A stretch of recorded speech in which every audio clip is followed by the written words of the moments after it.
Ton cerveau, c'est pas juste une boîte à idées, mais un système d'exploitation. Et en fait, ce système, il tourne avec des programmes mentaux, comme tes croyances, des schémas et des automatismes. Donc par exemple, si tu crois que vendre, c'est déranger, et ben, je te laisse deviner comment tu vas te comporter quand il faudra pitcher une offre ou vendre un produit. Tu vas saboter, tu vas dire ouais voilà, excusez-moi de vous déranger, je vais vraiment pas vous prendre beaucoup de temps, tout ça. Tu te mets dans une position de faiblesse et forcément, bah, tu dégages quelque chose de pas très concluant et de pas très inspirant pour le client. Ces programmes, ils viennent souvent de ton passé, de ton entourage, de l'école. Tu peux les désinstaller et en installer d'autres. Un ordinateur, c'est vraiment basé sur le cerveau de base. C'est un outil qui a été conçu pour calculer plus vite que nous. Quand on parle de programmation neurolinguistique, programmation neuronale, etc., ça vient de cette puissance-là qu'il y a dans tes pensées, dans ta parole, toutes ces choses-là.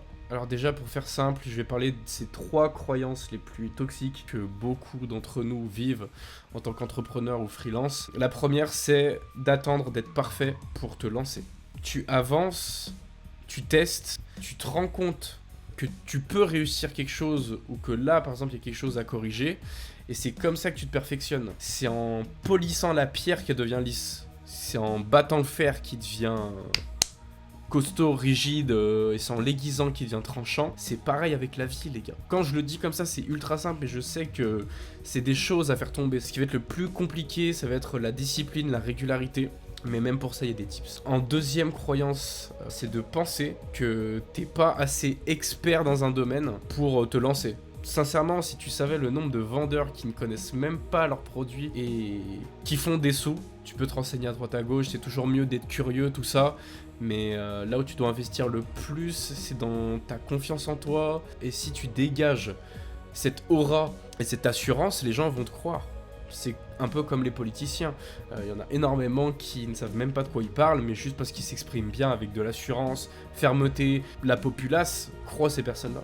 Le troisième mytho qui, moi, m'embête de fou. Alors, si tu penses que parce que tu échoues quelque part, c'est que t'es pas fait pour ça, t'es encore dans cette mentalité de perdant, littéralement, parce qu'un perdant, c'est quelqu'un qui reste sur son échec. Un gagnant, il a forcément perdu dans sa vie. Je connais personne qui a réussi sans échouer. À partir du moment où tu prends des risques, tu prends des murs. Tu t'exposes à une probabilité de perdre. J'aime pas faire cette comparaison-là, mais c'est comme les jeux d'argent, c'est comme un lancer de dés. T'as toujours une proba de te foirer, et c'est normal. C'est pas pour autant que les gens arrêtent de jouer aux jeux d'argent. En vrai, cet exemple, il est pas bête. Les gens voient les gains qu'ils peuvent avoir en prenant des risques. Alors, je vous en parlerai plus tard. Mais chaque plantage, c'est un feedback, les mecs. C'est juste une manière de se rendre compte de ce qui est bon à améliorer et de ce qui est bon à laisser. À partir du moment où tu changes tes croyances, tu changes ta réalité aussi. Quand tu as confiance, quand tu crois en toi, quand tu crois en quelque chose, tu attires quelque chose qui est en rapport avec ta croyance. Je vais pas rentrer dans ces détails-là tout de suite.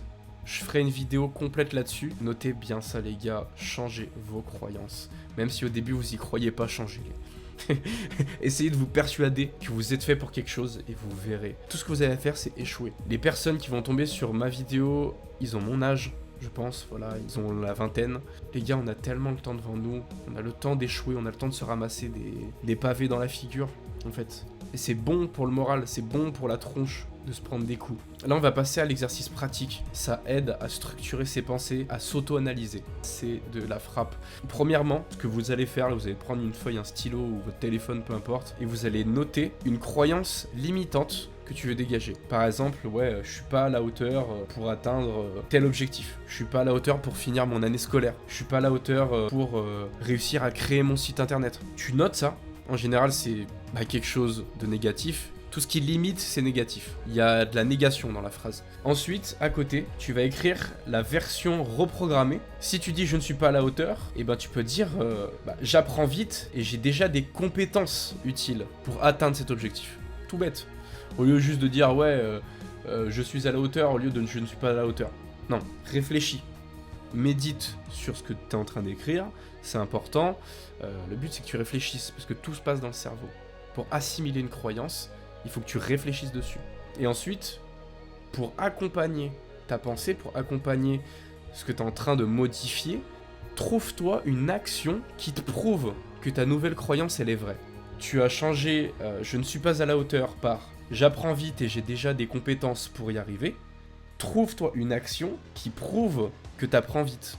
Juste un pote à moi qui m'a fait un compliment sur ma façon de travailler, ou un collègue de boulot, peu importe.